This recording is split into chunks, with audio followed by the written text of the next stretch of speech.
Bonsoir à toutes, bonsoir à tous. Merci beaucoup d'être là. La BPI est très heureuse de vous convier à la deuxième rencontre du cycle Notre avenir, l'océan.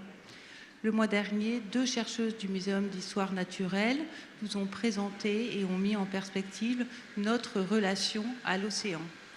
Aujourd'hui, nous allons réfléchir aux enjeux des abysses avec Cyril Poirier-Coutancé et Denis Delbecq. Je vais simplement présenter Denis Delbecq, qui est journaliste au Temps et qui collabore à Science et Avenir. Je vous souhaite une excellente soirée et j'espère qu'on va avoir pas trop de bruit pour pouvoir s'entendre. Bonne soirée à tous. Merci. Avec moi, Cyril Poirier-Coutancé. Vous êtes donc directeur du département de recherche au Centre d'études stratégiques de la marine. Vous enseignez à l'Institut catholique de Paris aussi, si j'ai bien compris. Voilà, et on vous doit pas mal d'ouvrages passionnants. Je vais en citer quelques-uns. Il y a évidemment Les Abysses, celui qui est présenté ici, qui est un peu le fil conducteur de la discussion qu'on va avoir. Il y a L'Océan numérique, qui est paru à peu près en même temps, si je me rappelle bien. Il y a un magnifique livre d'infographie sur la mer, dans tous les domaines, c'est vraiment passionnant. Et puis évidemment ce livre historique, qui est un peu plus ancien, mais ça ne se périme pas, l'histoire. Voilà. Je voulais, juste avant de commencer la discussion, si vous pouvez nous expliquer simplement ce qu'est le Centre d'études stratégiques de la marine.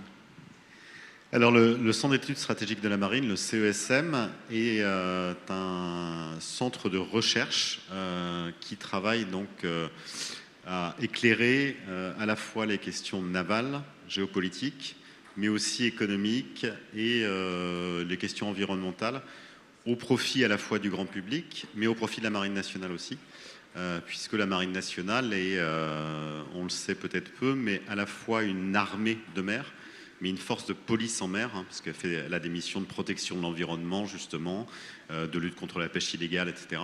Et donc, ça explique que le CESM, en fait, s'intéresse à l'ensemble du spectre du maritime.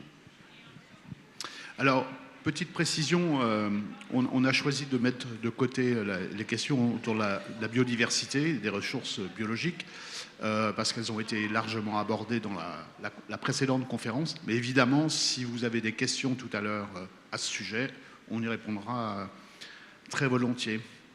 Alors, pour poser un petit peu le cadre, Cyril, est-ce que vous pouvez nous expliquer à qui appartient l'océan ?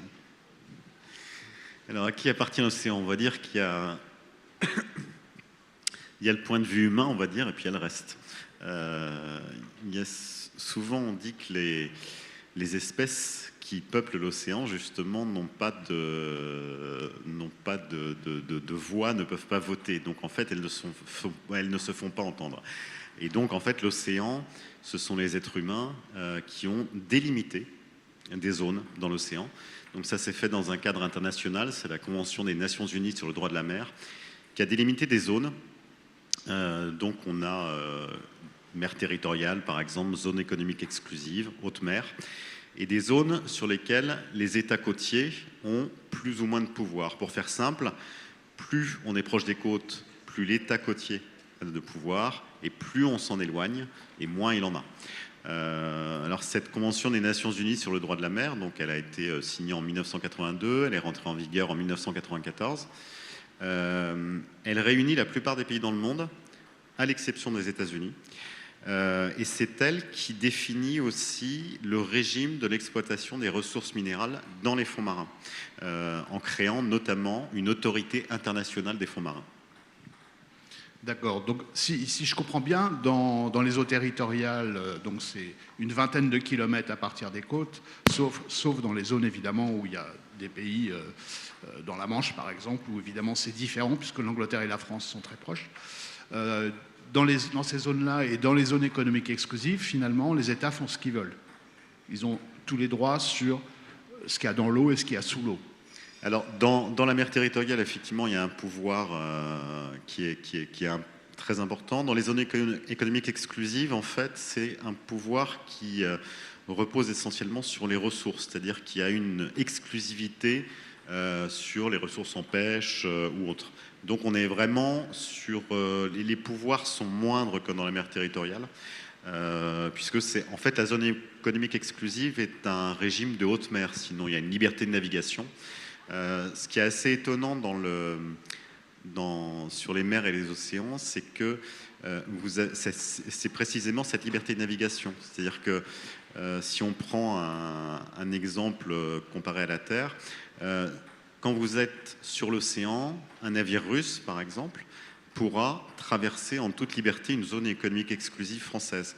À l'inverse, vous aurez du mal à voir un char russe traverser l'Allemagne, la Pologne, l'Allemagne, et puis arriver en France et repartir. Alors qu'en mer, c'est possible. Alors justement, vous avez parlé de l'autorité internationale des fonds marins, donc créée par la Convention de l'ONU, qui est dite de Montego Bay. Vous avez souligné que les États-Unis ne l'ont pas signée, même s'ils en avaient été acteurs au moment de sa rédaction. Alors justement, comment ça s'organise? On parle de plus en plus de ces fameux minéraux stratégiques. Hein, ce sont des métaux dont certains sont des métaux très recherchés, comme le cobalt, ou un peu de terres rares, du cuivre, etc., où il y a des très grandes richesses dans les zones, dans les eaux internationales à grande profondeur. Comment ça s'organise dans le cadre justement de cette autorité internationale des fonds marins et donc de l'ONU? Alors, le régime, il est particulièrement novateur parce qu'il a été pensé donc, dans les années 70. La convention a été signée en 1982. Mais donc, dans les années 70, les rédacteurs de la convention, qui savaient qu'il y avait des métaux donc, sous forme de nodules polymétalliques, almas sulfurés et autres noms barbares qui reposaient sur les fonds des océans, les rédacteurs de la convention se sont dit que ces métaux, ils devaient être exploités au profit de l'humanité entière. Et donc c'est pour ça que les fonds marins sont considérés comme le patrimoine commun de l'humanité. C'est marqué en toutes lettres dans la convention. Et il y a un régime d'exploitation de ces métaux qui est novateur dans le sens où vous avez une autorité internationale qui délivre des permis d'explorer, donc c'est-à-dire de cartographier les fonds et potentiellement d'exploiter ces métaux. Et cette exploitation, si elle doit avoir lieu un jour, il y aura une redevance, un pourcentage des bénéfices qui seront gérés par cette exploitation, qui seront reversés aux États qui sont dépourvus de littoral. Vous prenez un État comme le Tchad, par exemple, il n'a pas accès à la mer. Eh bien, il touchera une contribution issue de l'exploitation de ces métaux. Et puis, les États, c'est ainsi que c'est indiqué dans la Convention, les États les moins avancés, donc qui n'ont pas les capacités scientifiques ou techniques d'aller eux-mêmes exploiter ces métaux. Donc on est quand même sur un système qui était assez novateur et assez intelligent à cette époque-là, avec autorité internationale, et puis on prend en compte l'ensemble des pays du globe. Alors justement, vous soulignez tout à l'heure que les États-Unis n'ont jamais signé et donc évidemment pas ratifié ce traité, cette convention. Il y a cette pression très forte d'entreprises qui veulent aller exploiter, notamment, on va citer The Metal Company, qui est une entreprise de droit canadien, qui elle-même a été créée sur les cendres d'une autre compagnie qui avait travaillé en Papouasie-Nouvelle-Guinée et qui avait fait faillite. Ils poussent énormément auprès de la IFM. Ils ont un permis d'explorer sur 3 parcelles, 3 sites, et ils voudraient obtenir le droit d'exploiter. Qu'est-ce qui coince aujourd'hui ? Alors en fait, il y a plusieurs choses qui coincent.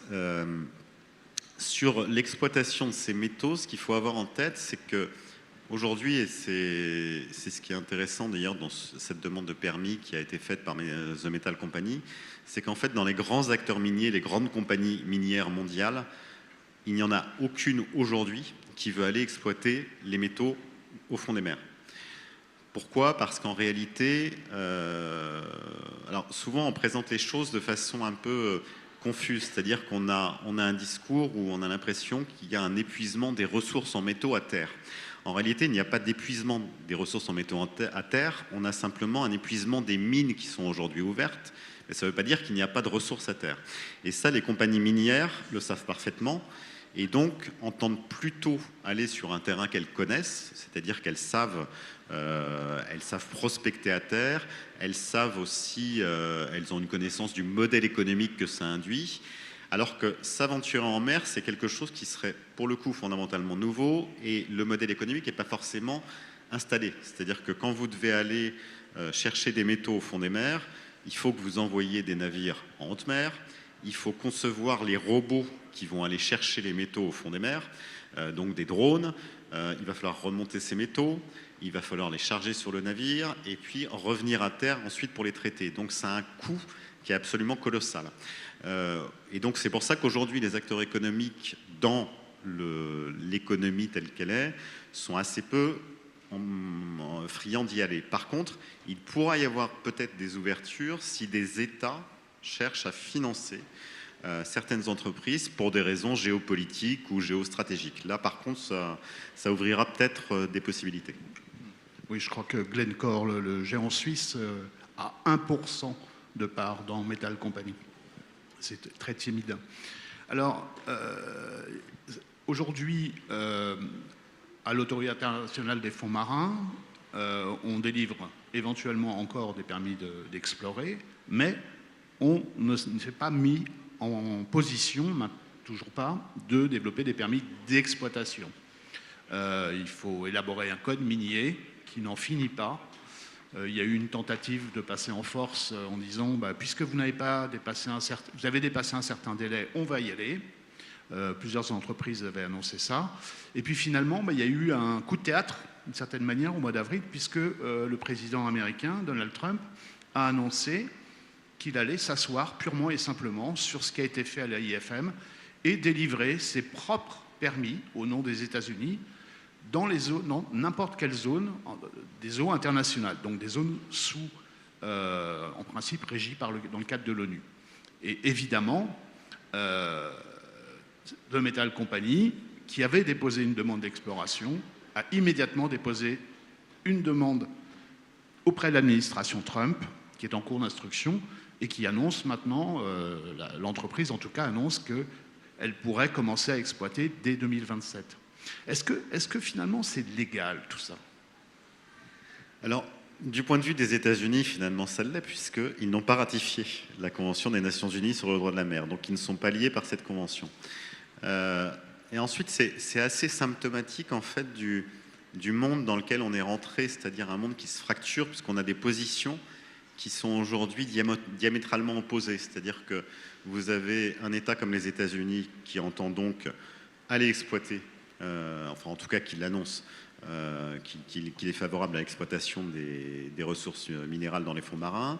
Vous avez d'autres États, et la France a été à la pointe dans ce domaine, et a réuni un certain nombre d'États derrière elle qui entendent imposer un moratoire sur l'exploitation des fonds marins, en tenant la position suivante, c'est que aujourd'hui on ne sait pas, on ne mesure pas l'impact que peut avoir cette exploitation sur les écosystèmes justement des fonds marins.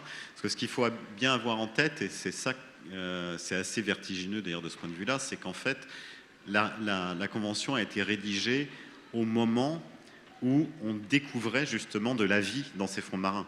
La première plongée humaine qui découvre de la vie dans les fonds marins, c'est la plongée qui a lieu donc le long dans une zone qui sera donc dans le Pacifique, qui sera appelée le Jardin d'Éden, c'est-à-dire que vous avez donc en 1977, vous avez une plongée, et là on découvre qu'il y a des écosystèmes protubérants à profusion dans les fonds marins, et ça a tout de suite mis un peu le holà sur l'exploitation, en se disant que une exploitation dans cette zone-là, dans ces zones-là, aurait un impact sur les écosystèmes. Et ce qui est encore plus vertigineux, c'est de se dire que la vie sur Terre est née, alors il y a plus de 3 milliards d'années, mais il est né de quelques cellules qui sont nées au fond des mers. Donc la vie est née au fond des océans, dans les fonds marins. Et là où ça induit un certain vertige, c'est qu'on se dit qu'en allant explorer ces fonds marins, on pourrait découvrir, ou en tout cas peut-être avoir des traces de l'origine de la vie. Et donc aller exploiter ces métaux, qui auraient un impact sur les écosystèmes, auraient un impact absolument terrible sur justement cette connaissance. Donc il y a vraiment cette ligne de fracture entre des États qui entendent exploiter les fonds marins, les États-Unis, mais pas seulement, la Chine n'est pas loin de le faire aussi, et puis de l'autre côté, des États, notamment européens, qui entendent instaurer un moratoire en disant allons-y doucement, apprenons à connaître déjà les fonds marins et après on verra si éventuellement on exploite. Oui, il y a aussi les États insulaires, notamment dans le Pacifique, qui poussent. Par exemple, Nauru est allié avec Metal Company. Il y a eu la Papouasie-Nouvelle-Guinée, etc. Ils poussent en fait parce que ils voudraient avoir accès à cette ressource. Voilà. Nous, on se contente d'acheter nos minéraux. Tout à fait, oui. Vous avez un certain nombre d'États qui, comme ces États insulaires, qui vont patronner effectivement des compagnies minières pour aller chercher des ressources qui pourraient faire en sorte d'augmenter leur budget et de leur procurer des ressources intéressantes. Alors, juste pour parler un petit peu des impacts, on parle parfois, on évoque la question de l'impact sur la vie au fond des océans, donc toute cette vie qui vit, dont beaucoup d'espèces sont des espèces qui sont fixées, des anémones, etc. Mais on commence à se rendre compte aussi que l'impact pourrait être beaucoup plus global. Je vais juste donner un exemple, c'est une étude qui est sortie la semaine dernière et qui montre comment ce qu'on appelle la zone crépusculaire, donc qui est comprise entre à peu près 200 mètres et 1000 mètres dans les océans,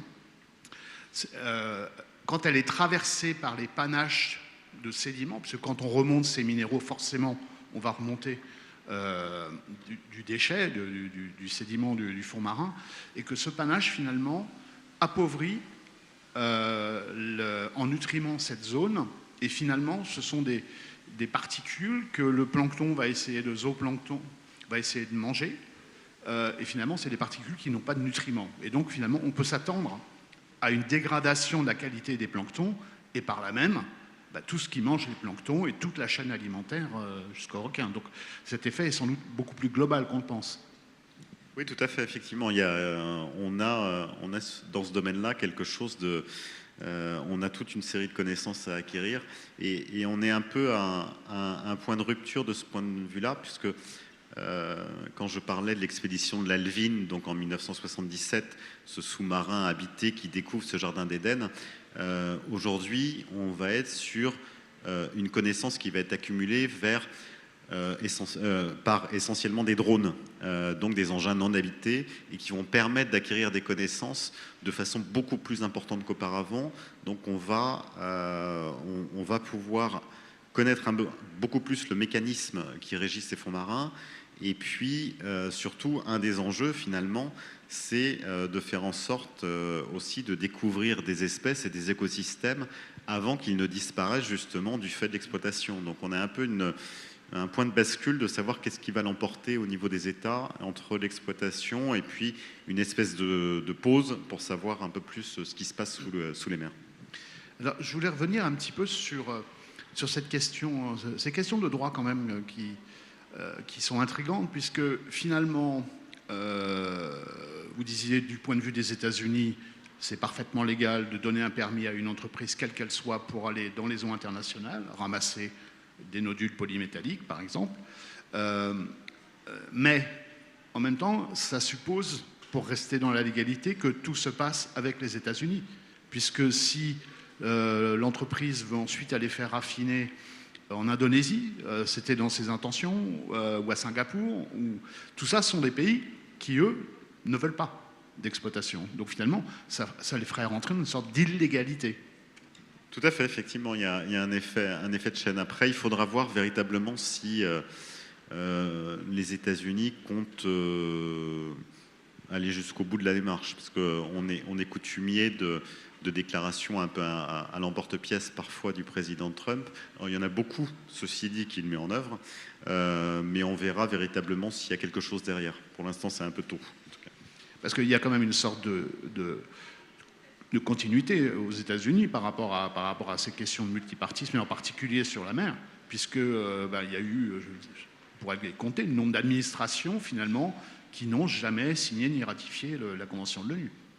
Non, il y a une volonté des États-Unis de ne pas être liés à cette convention internationale. Et le paradoxe, c'est qu'en même temps, ce sont les premiers défenseurs de cette convention, enfin de la coutume qui est née de cette convention et puis qui existait auparavant, puisque ce sont par exemple les premiers défenseurs de la liberté de navigation, notamment en mer de Chine méridionale, où ils font passer régulièrement des navires de guerre, justement pour rappeler que le détroit de Taïwan notamment est une zone qui doit permettre la liberté de navigation.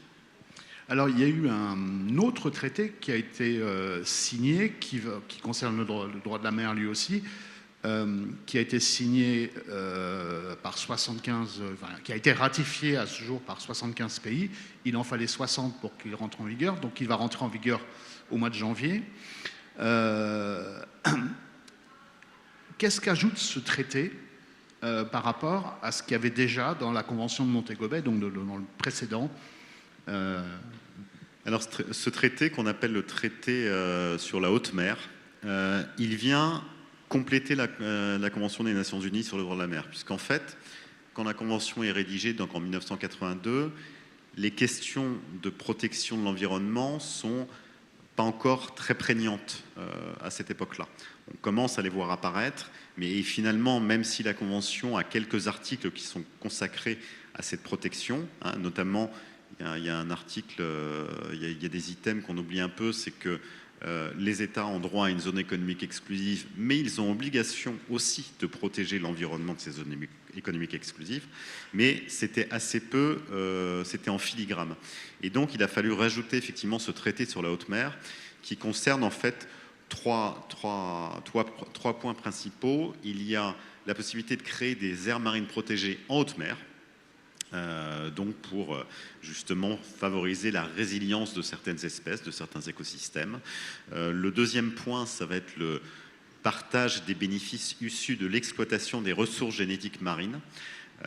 Donc il y a un point qui est très important, puisque là, on s'est aperçu au fur et à mesure des années que la biodiversité marine pouvait être à l'origine de nouveaux médicaments, comme de cosmétiques d'ailleurs, et que cette exploitation, justement, profitait pour l'instant essentiellement aux pays les plus avancés, et que la biodiversité était majoritairement située dans les zones des pays les moins avancés. Donc il y a un mécanisme de redistribution qui est mis en œuvre. Et puis le troisième volet de ce traité sur la haute mer, c'est d'avoir des études d'impact sur les activités qui sont menées justement dans ces eaux, pour essayer de mesurer donc l'impact ça peut être à la fois le transport maritime ou autre, et donc de mettre en place ensuite des régulations qui puissent atténuer ces impacts. Merci. Alors, dans les abysses, il n'y a pas que du cobalt ou des terres rares ou du nickel. On trouve aussi des millions de kilomètres de câbles. Je sais que c'est un sujet qui vous est très cher. Le premier, c'est un câble de télégraphie sans fil qui avait été posé entre Calais et l'Angleterre en 1851. Et aujourd'hui, ces câbles, le nombre de ces câbles et leur longueur explose, les débits explosent, avec le développement d'Internet, la société de l'information, plus récemment l'intelligence artificielle. Ça nourrit, j'imagine, beaucoup d'appétit, d'une part pour les télécoms, hein, pour transmettre tous ces signaux, et puis un sujet dont on parle moins, mais j'aimerais bien que vous puissiez l'évoquer un petit peu aussi, c'est la question du transport de l'électricité, qui devient de plus en plus importante. Oui, alors ces câbles sous-marins, effectivement, ils sont de deux ordres. Vous avez les câbles qui permettent d'ailleurs qu'on ait cette rencontre ce soir, parce que si vous n'aviez pas ces câbles en fibre optique qui parcourent les mers, vous n'auriez pas de réseau Internet. Vous avez 98% des connexions entre les continents qui sont assurées par les câbles en fibre optique. Et ça depuis les années 90 globalement. Et puis vous avez à côté des câbles qui ont une importance de plus en plus croissante, qui sont les câbles électriques. Alors pourquoi c'est une importance croissante et pourquoi c'est un sujet aussi qu'il faut regarder, c'est qu'en fait, avec le développement des énergies renouvelables, notamment en Europe, sur le continent européen, vous avez besoin d'avoir des liaisons entre différents pays pour compenser l'intermittence des renouvelables. Un exemple qui est très parlant de ce point de vue-là, c'est le Danemark, dont l'électricité est fournie majoritairement par de l'éolien en mer. Eh bien, le Danemark, donc, quand il produit de l'électricité par de l'éolien en mer, va envoyer le surplus en Norvège. Et quand vous avez une panne de vent ou moins de vent, en tout cas au Danemark, eh bien, c'est la Norvège qui enverra de l'électricité au Danemark, puisque en Norvège, l'essentiel de son électricité provient de barrages hydroélectriques. Et donc, pour ça, pour compenser ces intermittences des renouvelables, on a tissé toute une série de câbles électriques entre les différents pays de l'Union européenne ou du continent européen, et qui créent en réalité, maintenant on commence à en prendre conscience, autant de vulnérabilité aussi. Puisque vous avez quelque chose qui a frappé, c'était au Noël 2024, vous avez une coupure de câbles électriques entre l'Estonie et la Finlande. Et cette coupure de câbles électriques était la première qui intervenait dans l'histoire et montre que si vous avez... alors cette coupure était présentée comme accidentelle, comme les coupures de câbles en fibre optique qui peuvent arriver. Vous avez un pêcheur, un navire qui laisse malencontreusement traîner une ancre, et puis cette ancre malencontreusement vient couper un câble. Alors que quand on est un peu praticien de la mer, on sait que si vous laissez traîner une ancre un peu longtemps, vous avez des effets induits sur la conduite de votre navire. Vous le voyez tout de suite, ça commence à vibrer, ça commence à prendre des directions un peu bizarres.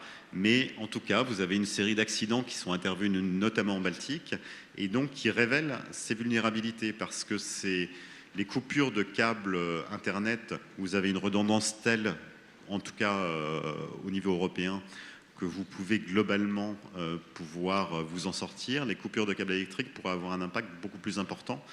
Et sur un dernier point sur les câbles en fibre optique et sur Internet, il y a une chose dont on n'a pas toujours conscience en France, c'est que depuis le Brexit, notre pays est devenu le carrefour numérique de l'ensemble de l'Union européenne. C'est-à-dire que c'est le nombre de câbles qui arrivent sur nos façades maritimes, que ce soit en Atlantique ou en Méditerranée, font que sans la France, sans les câbles qui arrivent en France, l'ensemble de l'Union européenne n'a pas accès au réseau Internet. Et donc ça, c'est une responsabilité qui est absolument majeure. Faut imaginer une ville comme Marseille, par exemple, est aujourd'hui dans les 5 premiers hubs numériques du monde, tellement il y a de connexions. Et le premier en Europe. Et le premier en Europe, exactement.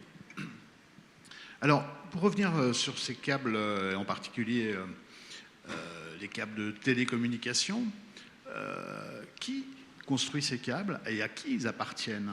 On a l'impression qu'on a un effort considérable des grands acteurs de l'Internet, les fameux GAM, Google, Amazon, Meta, Microsoft, pour développer ces réseaux et prendre la main dessus.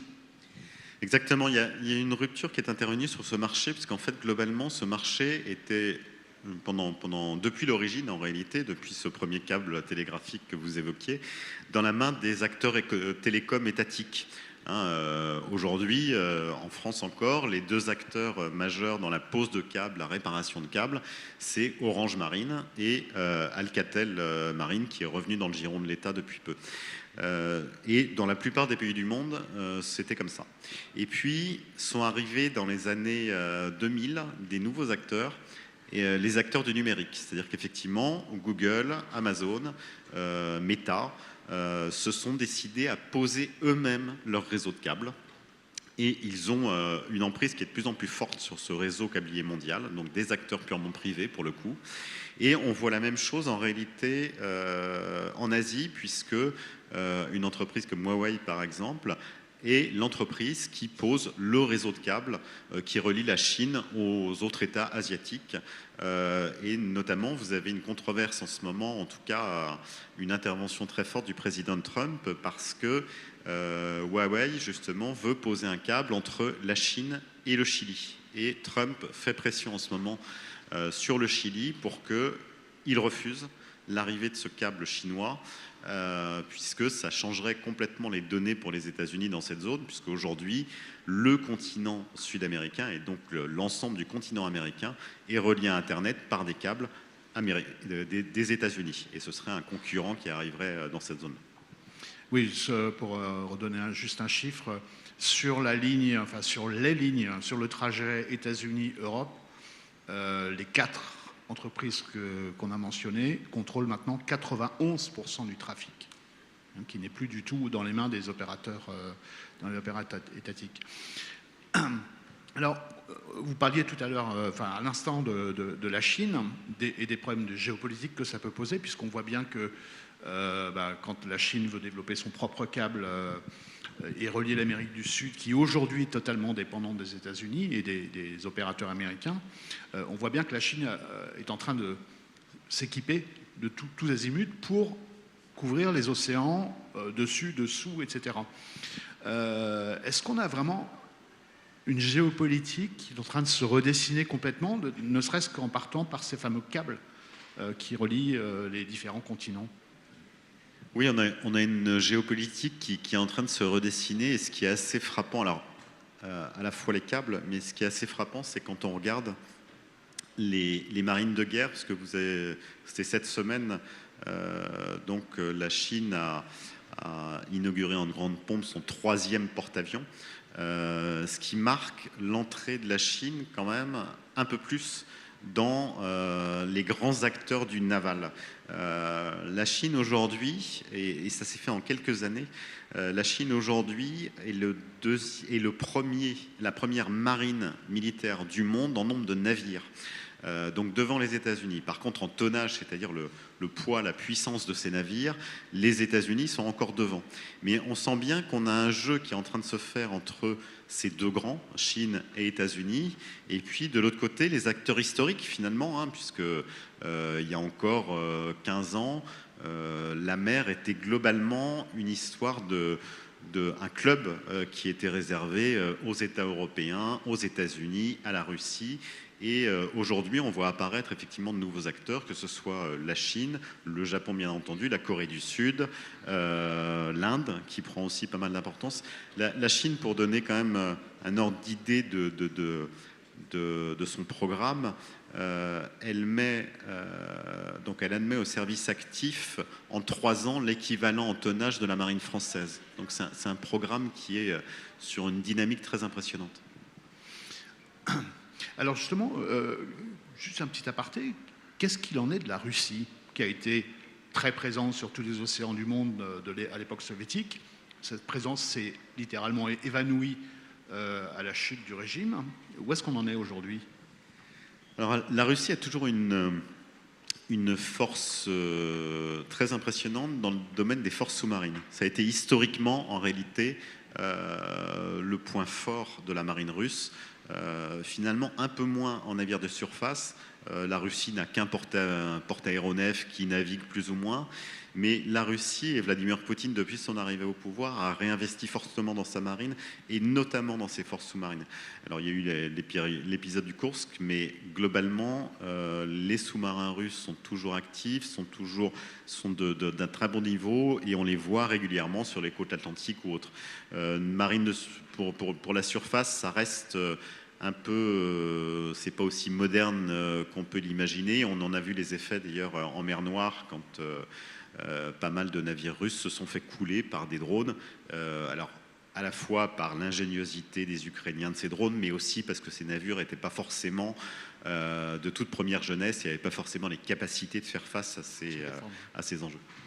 Alors, vous parliez tout à l'heure de la fragilité, de la vulnérabilité des câbles. Aujourd'hui, on a donc ces accidents dont on soupçonne que certains ne seraient pas totalement des accidents, du sabotage, comme on sait que le gazoduc allemand a été saboté. Ça pose la question de la surveillance, et c'est un peu l'occasion de faire une transition vers la troisième partie de cet échange. Avec quoi on peut prévenir, surveiller ces câbles sous-marins? C'est les drones? Alors notamment des drones, effectivement, ça c'est, on l'évoquait au début sur les abysses, les drones et la robotisation est quand même une rupture majeure dans l'histoire des océans.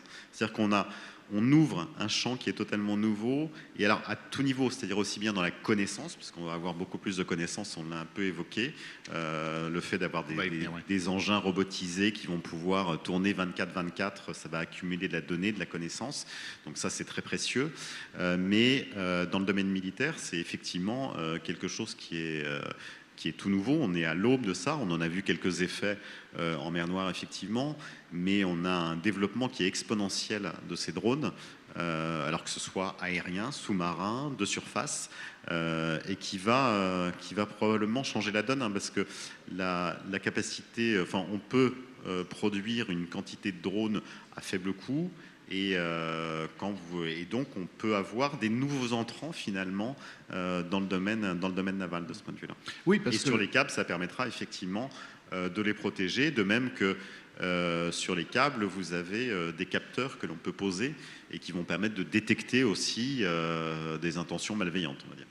Parce que vous parliez d'améliorer les connaissances aussi, puisque finalement on connaît à peu près 17% des océans avec une précision suffisante, et c'est essentiellement des zones côtières pour les questions de sécurité de navigation, évidemment. Les expéditions océanographiques, ça coûte très cher, hein, c'est à peu près entre 30 000 et 100 000 euros par jour pour une expédition en haute mer. Les objets actuels qui sont donc soit les drones, les AUV comme on dit dans le jargon, ou les sous-marins habités, c'est rare, c'est très cher à opérer. Donc on va finalement avec ces drones avoir une expansion des données qu'on va récupérer, et puis parfois des alliés curieux, puisque la France surveille la pêche illégale grâce à des albatros qui sont curieux et qui aiment s'approcher des bateaux de pêche, et ça permet de détecter. Et une étude avait montré qu'il y avait un tiers des bateaux qui pêchaient très discrètement dans les eaux françaises de l'océan austral. Aux États-Unis, on utilise des requins pour cartographier maintenant les prairies sous-marines. Et puis donc il y a tous ces drones. On va finalement se retrouver avec des quantités d'informations extraordinaires, exponentiellement croissantes. Comment on va gérer tout ça ? Alors oui, on va avoir des données numériques, et on en a déjà qui sont absolument des volumes qui sont considérables. Ce qui change pas mal la donne aujourd'hui, c'est justement les progrès de l'intelligence artificielle qui vont permettre de faire quelque chose de cette masse de données, puisque finalement on en accumulait beaucoup, mais on n'avait pas la capacité de traiter cette masse totale, hein. L'IFREMER, donc le centre de recherche français sur l'océanographie, et puis plus largement donc les ressources, etc., dernièrement a versé au niveau européen, parce que vous avez une plateforme européenne qui recueille les données numériques en provenance des océans de tous les labos de recherche européens, et a versé dernièrement plus d'1 million de téraoctets de données, justement. 1 million de téraoctets. Oui, de données, et donc pour traiter l'ensemble de ces données, il faut effectivement de l'intelligence artificielle, il faut caractériser aussi ces données, ce qui est un gros sujet, parce que quand vous avez des données sur plusieurs années, 15 ans, 20 ans, 30 ans, la difficulté pour une intelligence artificielle, c'est qu'il faut caractériser ces données pour que l'intelligence artificielle soit pertinente. Et ça, c'est un des gros travaux qu'on sous-estime parfois en se disant, tiens, on a un volume de données gigantesque, ça va être parfait. En réalité, il faut que l'intelligence artificielle puisse comprendre ces données. Et ça, c'est un travail qui est encore en partie à faire, en tout cas pour les données anciennes. Est-ce qu'on peut rêver à ce que toutes ces données soient finalement publiques dans des bases de données ouvertes ? C'est le cas des données qu'IFREMER renvoie au service européen Copernicus, par exemple, un certain nombre d'organismes américains d'océanographie aussi. Est-ce qu'on peut imaginer avoir une bibliothèque comme ça ouverte ? Parce que finalement, on va avoir aussi beaucoup d'acteurs privés qui vont recueillir des données, notamment les gens qui veulent faire de l'exploitation de minerais sous-marins, les gens qui étudient des sites pour éventuellement faire des forages pétroliers ou gaziers. Comment on fait pour s'assurer que ces données ne soient pas privatisées et qu'elles puissent vraiment permettre d'améliorer la connaissance générale au bénéfice de l'humanité, finalement ?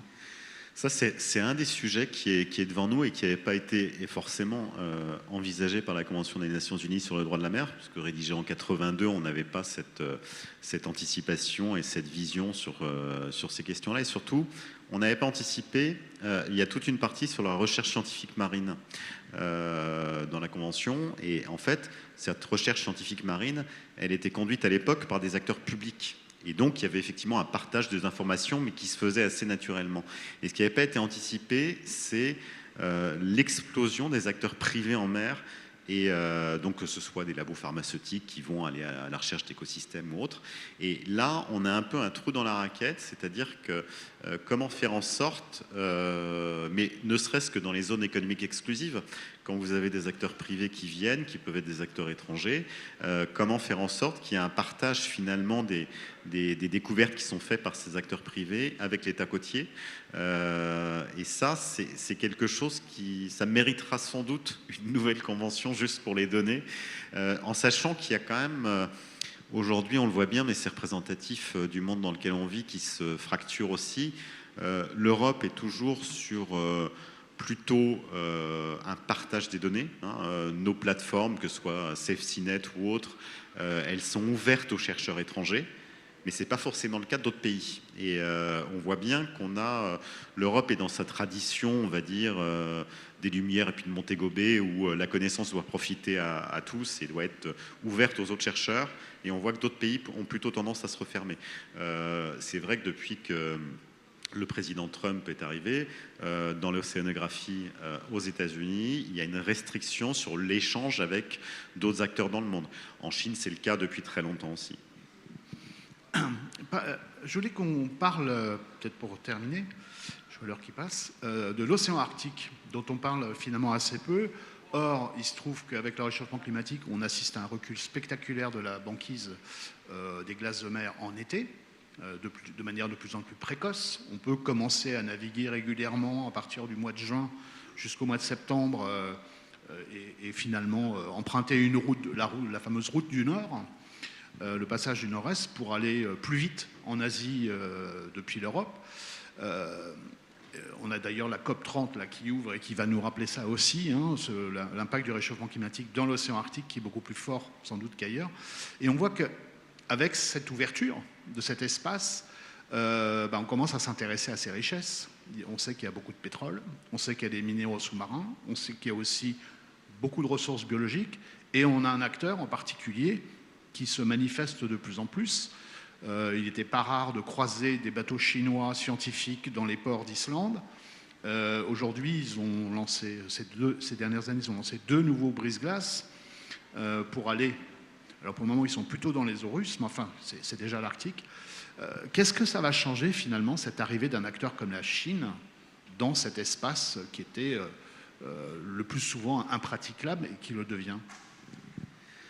La Chine, elle est en fait un peu à l'image des puissances européennes au XVIIIe siècle. C'est-à-dire que la Chine a besoin, comme elle veut faire naviguer notamment sa marine de guerre sur l'ensemble des océans, sur l'ensemble de l'océan global, elle a besoin de cartographier ces zones. Et donc, elle a besoin d'être présente en Arctique pour à la fois cartographier les fonds marins, les courants, etc. Avoir la connaissance que nous, Européens, avons depuis le XVIIIe siècle. Et ensuite, on a un sujet, il y a un sujet aussi pour la Chine qui est important, qui est un sujet géopolitique pour le coup. C'est-à-dire que la Chine est aujourd'hui encore, même s'il y a un pivot impressionnant qui est fait vers les énergies renouvelables et le nucléaire pour diminuer sa dépendance aux hydrocarbures. Mais la Chine est encore ultra dépendante des hydrocarbures qui viennent pour l'essentiel du golfe arabo-persique, donc gaz et pétrole, et qui passent par le détroit de Malacca, donc un goulet d'étranglement finalement. Et la Chine a conscience que s'il devait y avoir un jour une confrontation avec les États-Unis, couper le détroit de Malacca l'empêche de s'approvisionner en hydrocarbures. Et donc, passer par l'Arctique, c'est un moyen d'avoir accès aux ressources en hydrocarbures de la Russie, le gaz et le pétrole. Donc, il y a aussi cet enjeu-là qui est présent de pouvoir avoir une voie alternative d'approvisionnement. Alors, les sujets, on pourrait y passer la nuit, je crois. Je voulais juste avoir une petite question sur la manière dont l'arrivée d'acteurs comme la Chine, le fait qu'on a de plus en plus de données aussi sur les océans, à la surface, en dessous. Est-ce que ça va changer quelque chose à ce qu'on appelle la guerre navale, hein, finalement? Alors, ça change quelque chose et non. C'est-à-dire que, en fait, les principes de la guerre navale demeurent. C'est-à-dire, c'est un peu comme à terre, vous avez il faut maîtriser les flux. Vous avez le principe du glaive et des boucliers, c'est-à-dire que globalement, quand vous avez des drones, il faut pouvoir vous en prémunir, être en capacité de faire face à cette menace nouvelle, mais comme auparavant, il y a eu les canons, comme auparavant, il y a eu les missiles, et ainsi de suite. Donc les principes restent les mêmes. Ce qui change quand même pas mal, c'est la capacité de nouveaux acteurs avec ces drones à pouvoir intervenir en mer. Et puis, on a quand même Alors, la guerre en Ukraine, de ce point de vue-là, et la mer Noire, est un peu trompeur, parce qu'on a l'impression, à voir ce qui s'est passé en mer Noire, que finalement, un acteur avec juste des drones peut l'emporter sur un acteur qui est doté de navires de guerre imposants. En réalité, le contexte, la mer Noire est une mer semi-fermée. Donc, il n'est pas certain qu'il se serait passé la même chose en Atlantique avec des espaces beaucoup plus ouverts. Mais il n'empêche que l'arrivée des drones est une véritable nouveauté, une véritable rupture. Mais on voit que des navires qui sont un peu modernes, un peu équipés, comme là on l'a vu au moment où les Houthis ont frappé, alors avec des drones aériens sur le transport maritime mondial, que ce soit des navires américains ou des frégates françaises, ont su faire face à ces attaques. Donc il y a possibilité d'y répondre. Il n'empêche qu'il y a une question qui reste posée, c'est à partir du moment où vous aurez une masse de drones colossale face à une frégate. Là, il peut y avoir des interrogations, mais donc ça ouvre effectivement un nouveau champ dans la guerre navale, tout en gardant les principes en fait qui ont toujours existé. Bien, merci pour cet échange passionnant. J'espère que vous l'avez été autant que moi. Maintenant, si vous avez des questions, évidemment, pour Cyril.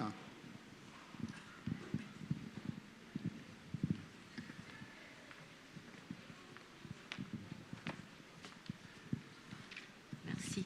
Je voudrais savoir comment on peut anticiper sur la pollution de tous les océans, un peu comme les satellites là, qui se perdent au-dessus de notre tête, et comment on peut anticiper avec toute cette évolution à l'intérieur de la pollution qui va se transporter partout autour de la Terre. Est-ce qu'il y a des études là-dessus ou des... Oui, globalement, on sait. En réalité, on sait beaucoup de choses grâce aux satellites, comme vous le disiez. Donc, on peut, vous voyez, on acquiert de plus en plus de connaissances sur tous les impacts à la fois climatiques sur les océans, c'est-à-dire le réchauffement des mers, les phénomènes de submersion, le recul du trait de côte, c'est-à-dire le fait que dans certaines zones, mais en France par exemple, il y a certaines zones qui sont soumises à érosion et qui seront certainement submergées à certains moments. Donc je dirais que la connaissance globalement est là. En fait, maintenant la difficulté c'est plutôt au niveau de l'action, mais qui est compliqué parce qu'en réalité, j'entends le discours qui disent que ça ne va pas assez vite dans le combat qu'il faut mener face au réchauffement climatique ou autre, ou même sur la maîtrise des risques. Mais en réalité, dès qu'on rentre dans le détail de l'action, c'est extrêmement compliqué. Si vous prenez justement ce phénomène de submersion, de montée des eaux, ça veut dire qu'aujourd'hui, il faut aller voir des gens qui habitent dans une maison depuis 20 ans, 30 ans, plusieurs générations, et leur dire, écoutez, votre maison, il va falloir la quitter d'ici 10 ans, parce qu'en fait, les eaux montent, la terre recule. Et là, ça devient extrêmement compliqué, parce que vous avez de l'affect, vous avez de l'émotion, vous avez plein de choses. Et donc, c'est pas aussi simple que ça, de la même manière que quand sur les émissions de gaz à effet de serre, vous voyez, il y a un effet, il y a des politiques qui sont conduites.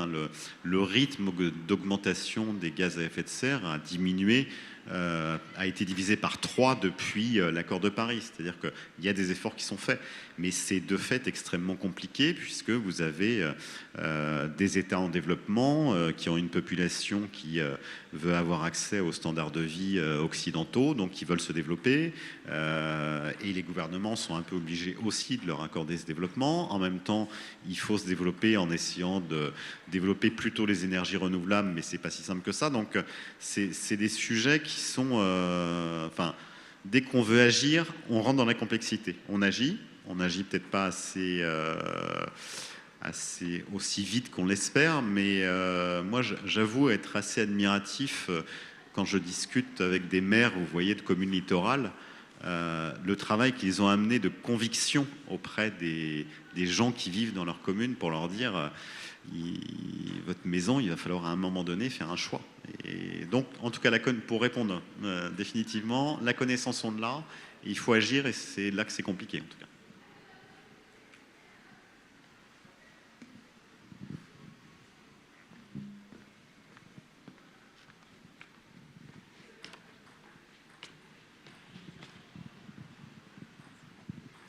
Bonsoir et merci. Moi, j'aurais une question peut-être plus personnelle envers vous en tant qu'expert et par rapport à cet abîme des abysses, si je peux utiliser l'expression. Qu'est-ce qui vous ravit ? Qui est-ce qui encore vous étonne et vous émerveille peut-être ? Et à contrario, qu'est-ce qui vous terrorise ou vous désespère ? Voilà. Alors, ce qui m'émerveille, c'est précisément les abysses. Enfin, ça fait partie quand même du dernier endroit sur Terre où on a encore des tas de choses à découvrir. C'est fascinant quand même. Et puis de se dire que la vie est issue de ces fonds marins, de ces abysses, enfin, c'est quand même extraordinaire. Donc on va découvrir plein de choses, ça j'en suis convaincu. Donc ça c'est motivant. Vous avez aussi... il y a un très beau service, le DRASM en France, qui a été fondé par Malraux, le département de recherche d'archéologie sous-marine. Donc, il y a un département du ministère de la Culture qui va, c'est un boulot pour des jeunes mais que je trouve fascinant, qui va plonger, explorer sur toutes les épaves du monde entier. Et donc vous avez ce service-là qui existe en France, et donc vous avez des archéologues sous-marins, donc qui vont plonger, et puis voilà. Bref, donc ça c'est voilà, il y a encore plein de choses à découvrir, il y a des tas d'épaves à découvrir aussi, et ce qui me chagrine un peu d'une certaine manière, c'est que plus on va découvrir des choses sur les abysses, et ben plus vont disparaître en fait ces espèces de mythes, mythologies qui étaient liées aux abysses, hein, vous savez, ces animaux monstrueux que j'ai décrit en partie dans mon livre, mais tout cet imaginaire qui avait été fait autour des abysses, alors qui ressort de temps en temps. Il y avait une série de France 2 qui était sortie il y a 2-3 ans justement, où on voyait des bêtes des abysses qui ressortaient. Vous avez une série de BD, Carthago de Christophe Beck, qui décrit un peu ça aussi. Mais ça, oui, on risque de perdre en tout cas ce côté mythologique et un peu imaginaire qui est aussi assez sympathique.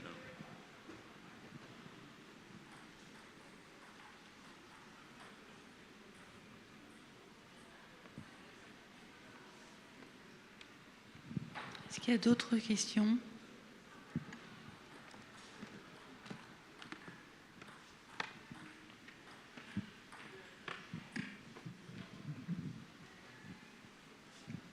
Bonsoir, merci pour votre conférence.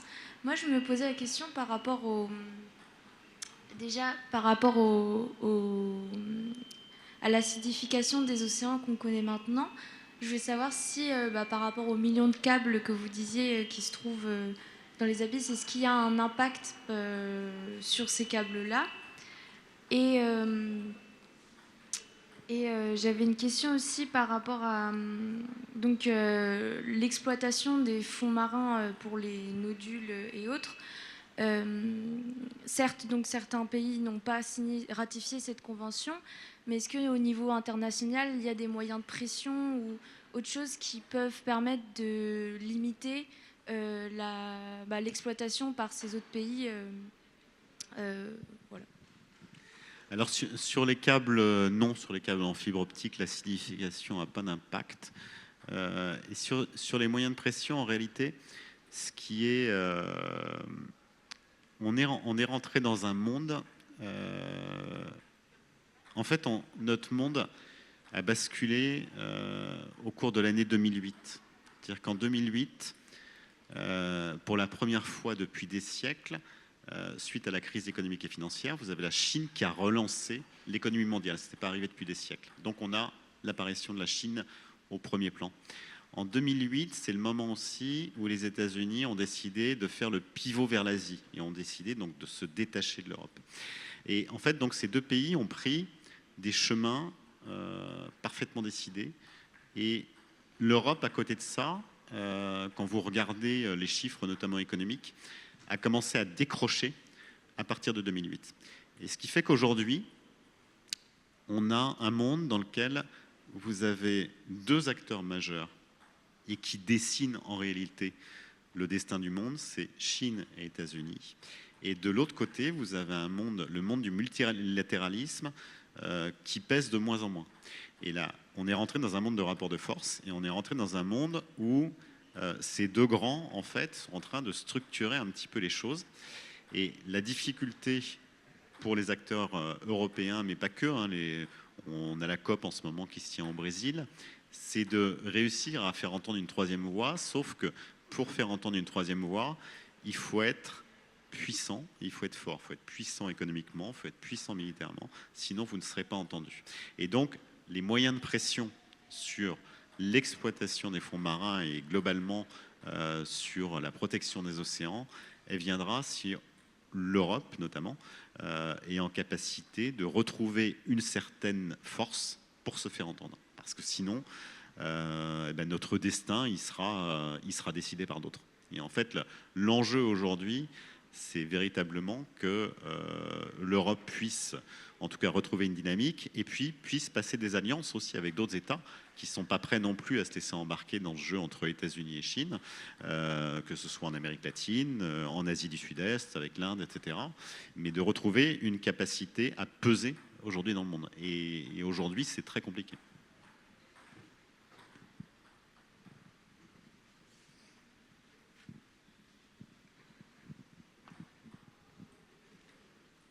Est-ce qu'il y a d'autres questions? Oui, là-haut.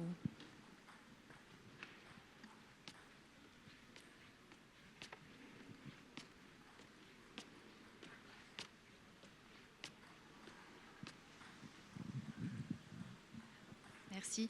Oui, bonsoir. Si plusieurs câbles étaient coupés simultanément dans une région stratégique, quels seraient les impacts directs sur les services dits critiques, les opérateurs d'importance vitale, etc. Il serait majeur. Alors, je vais prendre deux exemples pour illustrer ça.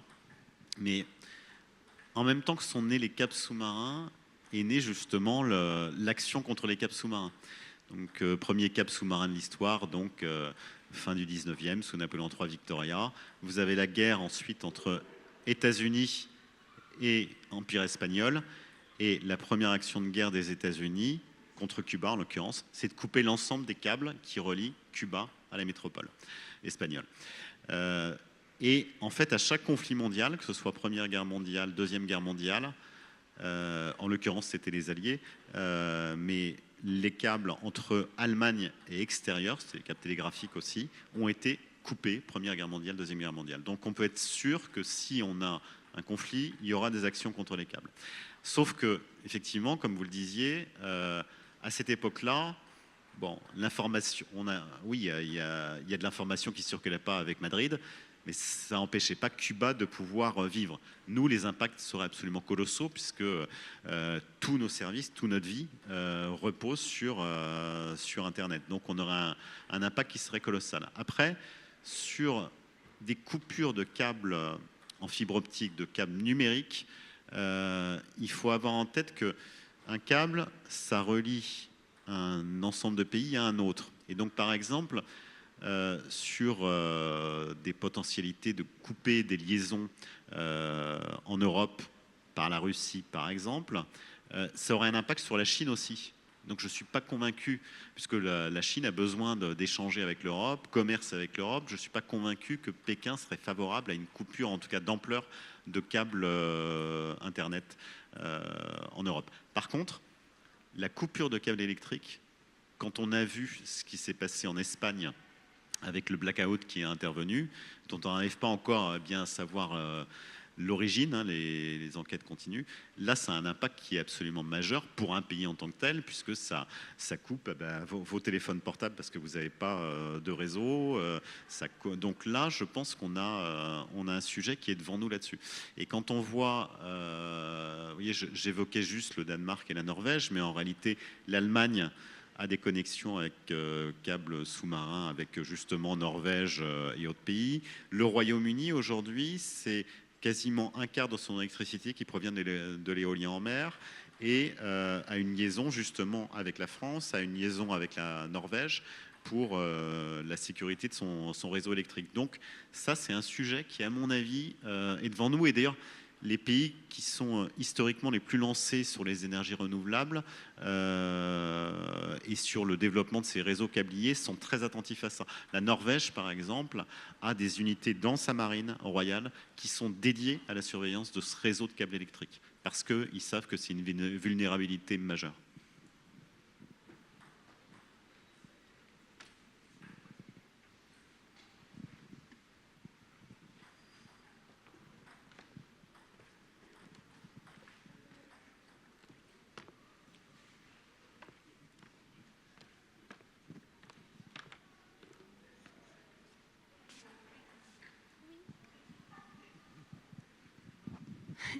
Bonsoir. Justement, comment on fait pour relier les énergies d'éoliennes jusqu'à du solaire en fait? C'est une interrogation que je me suis posée. Non, en fait, ça ne se relie pas, c'est que simplement vous avez des sources d'énergie qui seront différentes. Donc le solaire va produire de l'électricité sur la base de ces panneaux photovoltaïques, mais simplement, par exemple, la nuit arrive, donc le solaire veut plus produire, et donc l'électricité va venir d'une autre source en fait de production qui pourrait être l'éolien ou autre. Et donc là, vous avez besoin effectivement de câbles pour alimenter le réseau en fait qui va être alimenté par différentes sources de production d'énergie.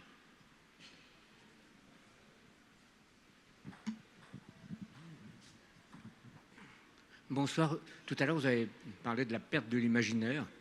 Donc la question qui m'est arrivée, alors je ne pensais pas poser de question, mais quelles sont les conséquences selon vous de la perte de l'imaginaire? Et la deuxième chose, vous avez dit ça avec passion sur la découverte de la vie. Donc toutes les recherches qui peuvent donner sujet à des récits, y compris des récits imaginaires. Est-ce que ça, selon vous, ça peut se compléter, ça peut se remplacer ou ça reste un problème? Alors la perte de l'imaginaire, attention, elle n'est pas... En fait, il faut réimaginer, réinventer un nouvel imaginaire plutôt collectif. Mais finalement, quand on a des périodes qui nous ont nourris, hein, quand on regarde l'entrée dans la révolution industrielle, la vapeur, etc. On a eu Jules Verne, 20 000 lieues sous les mers. Donc il a imaginé quelque chose. Et alors ce qui est frappant, c'est que ça a donné naissance ensuite à des savants qui ont cherché à construire ces fameux sous-marins qu'ils ont appelés justement Nautilus d'ailleurs. Mais donc alors c'est vrai qu'on a besoin, je pense, ceci dit, en France, de réinvestir d'un imaginaire l'espace maritime.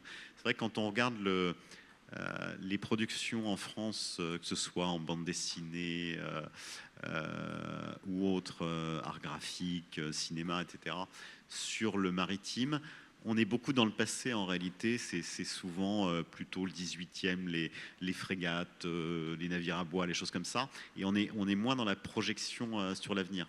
Alors qu'en réalité... alors on a quelques exceptions, hein. Je citais Christophe Beck tout à l'heure par exemple, mais on est moins dans la projection sur l'avenir. Alors ça témoigne peut-être aussi d'une civilisation qui regarde peut-être plus derrière elle que devant elle, mais quand on regarde dans d'autres pays, d'autres univers, ils sont complètement projetés dans l'après. Hein. Vous regardez ce qui se passe en Chine dans l'exploration des fonds marins, ils sont capables d'inventer des tas de choses assez extraordinaires. Puis on a encore ça, nous, quand vous regardez les startups, en tout cas, qui sont présentes en France sur le domaine maritime, on a des inventions qui sont quand même assez étonnantes. Hein. Sur tout niveau, vous avez par exemple des planeurs sous-marins d'Alcimar, vous avez des entreprises qui fondent aussi des solutions sur le biomimétisme en regardant le fonctionnement, enfin, la façon dont se déplacent des raies ou des choses comme ça, qui vont en tirer des conséquences pour fabriquer un navire, des choses comme ça. Donc on a ça, mais je pense qu'il faut qu'on se projette plus vers l'avenir, effectivement, et réinventer un imaginaire qui soit plus tourné vers l'avenir.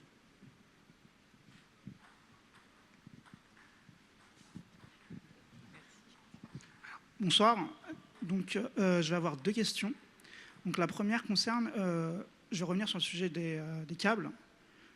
Est-ce qu'il y a une anticipation possible, justement par rapport aux coupures de câbles? Est-ce qu'il y a une anticipation? Est-ce que déjà il y a une vision d'anticipation outre la surveillance? Est-ce qu'il y a la possibilité effectivement d'éviter une coupure d'une certaine manière, ou même en cas de coupure, de pouvoir effectivement agir de manière à ce qu'il n'y ait pas les répercussions qu'il peut y avoir en cas de coupure? Alors, oui, il y a de l'anticipation. Vous voyez, et notamment qui passe par la redondance et depuis très longtemps. C'est-à-dire que si vous avez une coupure sur un câble aujourd'hui, eh bien, le réseau va continuer à circuler par d'autres câbles. Et donc, c'est la multiplication des câbles qui vont vous permettre en fait d'assurer la solidité du réseau. Vous avez la surveillance, évidemment, mais ensuite, la multiplication des câbles vont vous permettre d'assurer la résilience du réseau. Alors ça, c'est vrai, par exemple, en France et Union européenne, mais par contre, c'est un vrai sujet pour les territoires d'outre-mer. Parce que là, par exemple, que ce soit à La Réunion, en Polynésie, souvent, Internet ne repose que sur un câble, voire deux câbles. Et vous n'allez pas multiplier la redondance. Donc là, la solution, elle va être plutôt des réseaux satellites. Donc, et c'est pour ça qu'aujourd'hui, la solution satellite qui est existante et fiable, c'est Starlink, mais c'est pas pour rien que les Européens et les Français ont décidé de réinvestir dans OneWeb, qui est la solution européenne portée par Eutelsat, parce que justement, l'idée, c'est d'avoir une solution européenne sur laquelle on puisse se reposer, qui soit satellite, en cas de coupure, alors plutôt vraiment dans ces territoires d'outre-mer. On l'a vu de façon très frappante à Mayotte, quand il y a eu justement cet événement climatique où les câbles ont été touchés. Et là, il a fallu justement faire appel à Starlink pour que Mayotte puisse être connecté au réseau numérique. Alors, ma question concerne aussi les câbles électriques. Alors les câbles électriques, ça viendra par de la redondance aussi, et puis une surveillance accrue aussi de ces réseaux.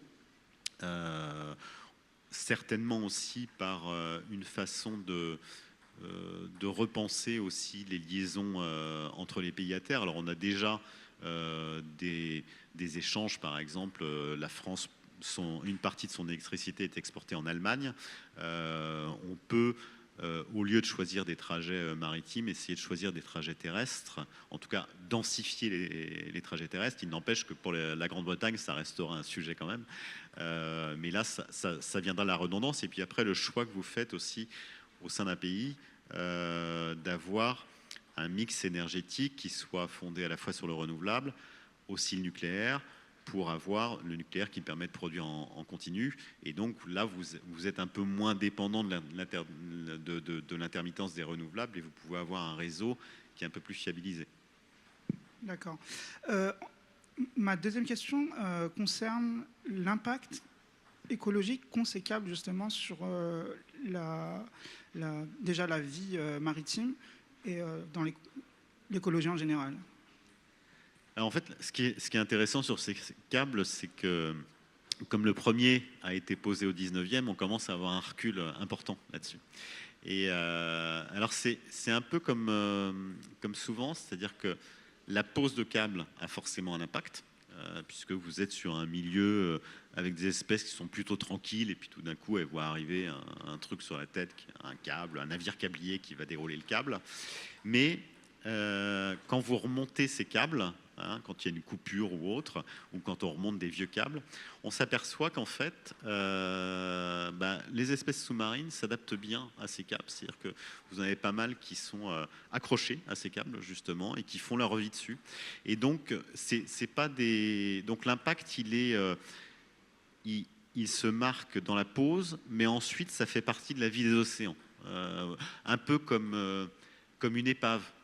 Les épaves, vous avez le navire qui est coulé, et donc là, il y a un impact majeur sur la vie des océans.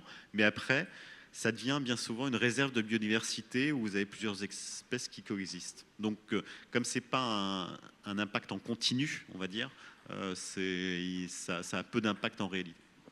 Même par rapport à la masse? Oui, si je peux me permettre d'ajouter une chose. Ces câbles de télécom, en particulier en Méditerranée, sont de plus en plus souvent équipés de toute une série de capteurs. Maintenant, il y a des biologistes qui étudient les baleines en Méditerranée, dans le sanctuaire qui se trouve entre la France et l'Italie, grâce aux câbles sous-marins, parce qu'ils sont dotés de moyens d'observation acoustique, sonar, etc. etc. Donc ces câbles sont aussi des outils pour aider la biodiversité, en tout cas pour l'étudier. Très bien, merci beaucoup.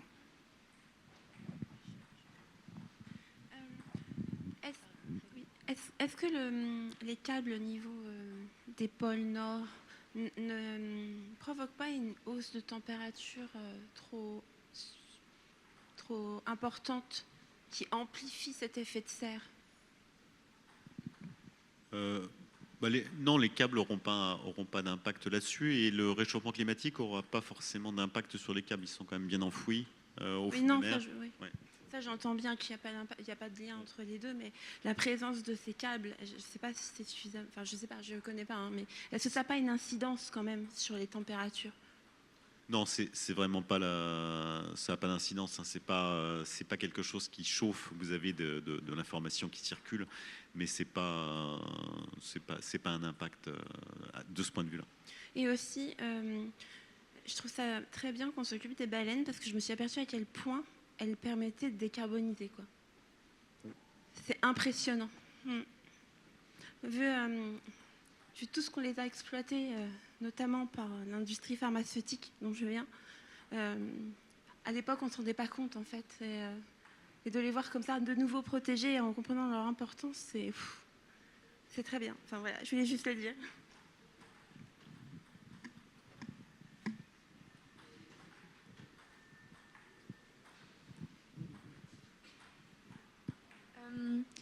J'avais une autre question par rapport à la... En fait, j'ai du mal à comprendre, parce que pour moi, l'eau et l'électricité, ça ne marche pas ensemble. Mais du coup, j'imagine qu'il y a des trucs qui sont faits pour que s'il y a une coupure d'électricité, on ne soit pas électrocuté de partout dans l'océan. Mais moi, je me pose la question par rapport aux entreprises privées. Si il y a des études d'impact qui sont faites, j'ai pas trop compris qui est-ce qui régulait ces études d'impact, qui est-ce qui vérifiait quelles sont les mesures qui sont prises pour protéger ce genre de choses. Et je pense à est-ce que dans le futur, plus ça va se développer, plus ce serait possible que, je sais pas, à la manière de la fast fashion, des choses où des câbles qui vont être mis mais qui seront pas forcément aux normes ou ce genre de choses et qui pourront faire des trucs très graves. Je me demandais du coup qui sur les eaux internationales ou ce genre de choses, qui est-ce qui contrôle ça en fait, et qui, comme c'est des entreprises privées, je sais pas, est-ce qu'il y aura des États ou autre chose qui seront juges de ça ou ce genre de choses? Mais là, vous soulignez, oui, un des enjeux majeurs. Aujourd'hui, en mer, en fait, vous avez le régime du droit du pavillon. C'est-à-dire qu'en gros, les navires de commerce, par exemple, qui portent un pavillon français, peuvent être en tout cas sanctionnés, inspectés par des navires français. Hein, chaque État va contrôler les navires de son propre pavillon. Alors ça, c'était un système qui existe depuis toujours et puis qui avait été renforcé par la Convention de Montego Bay. Sauf que ce qui n'avait pas été forcément anticipé, c'est le développement de pavillons,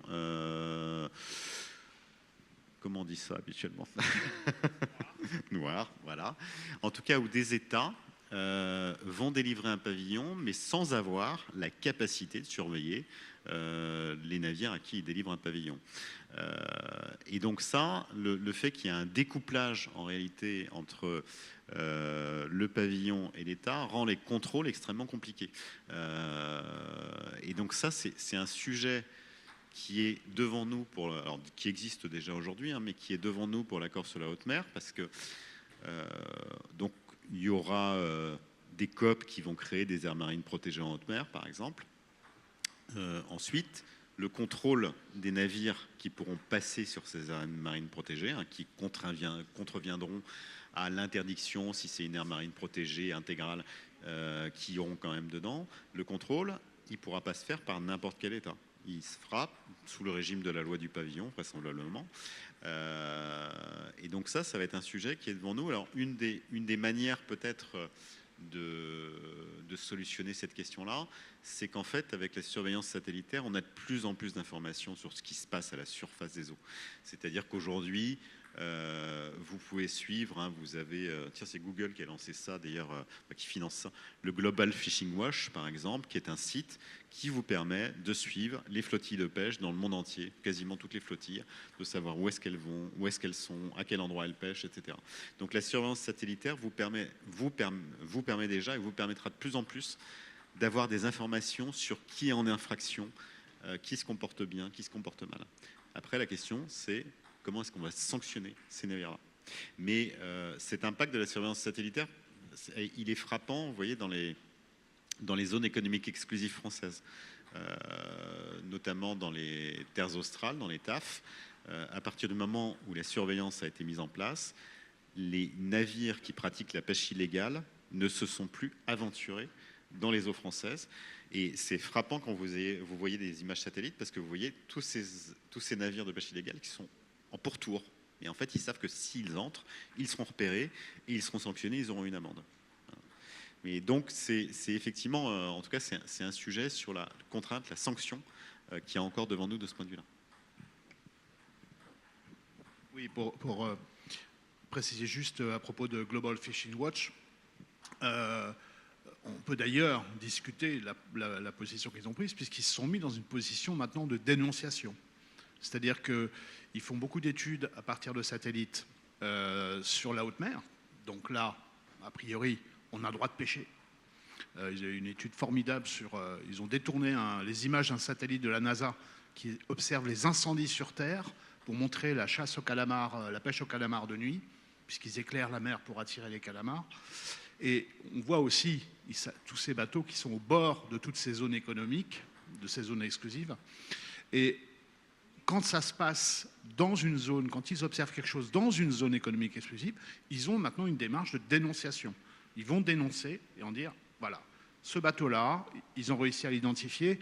Il y a une société française aussi, j'ai oublié le nom, qui fait de l'analyse de signaux radio et qui vient compléter ce qu'on peut avoir avec l'AIS, qui est un système d'identification, mais qu'on peut éteindre. On ne peut pas empêcher un bateau d'émettre des ondes radio, donc finalement, les bateaux sont, comme vous disiez tout à l'heure, de plus en plus surveillés. Et c'est vrai qu'après, cette question, est-ce qu'une ONG a le droit de dénoncer? On peut se poser la question, mais en tout cas, c'est efficace.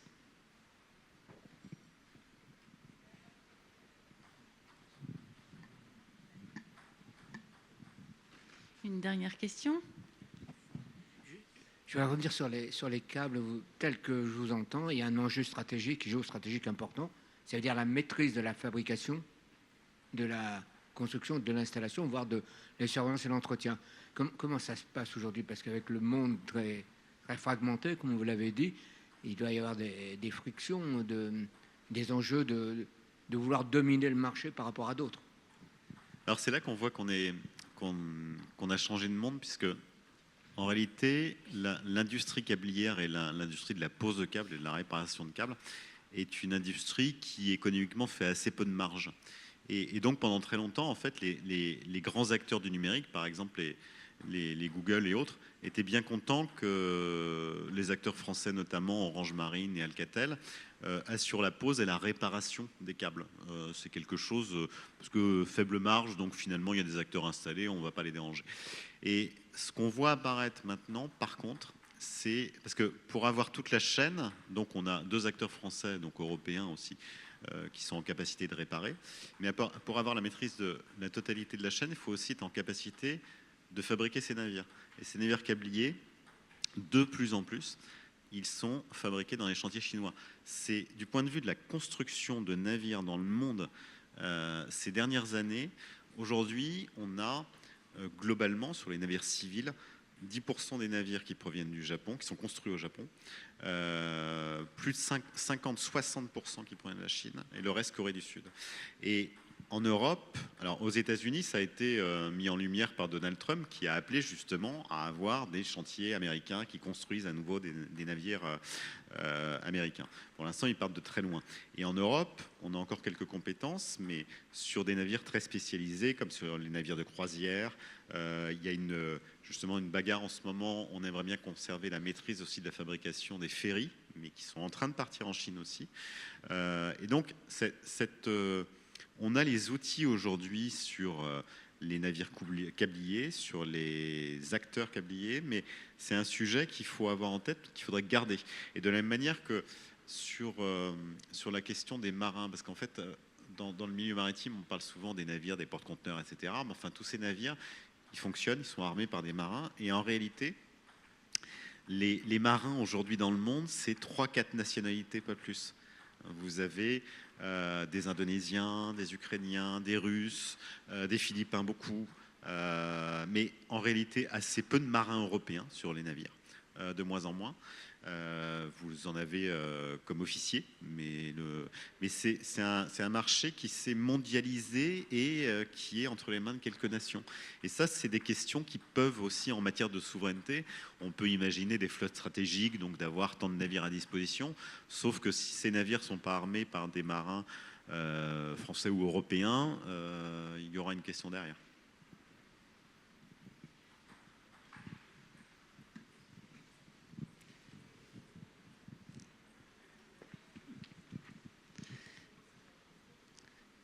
Merci beaucoup pour toutes vos questions et leur pertinence. Merci à Cyril Coutancet qui nous a fait faire un tour du monde avec l'océan et les fonds marins.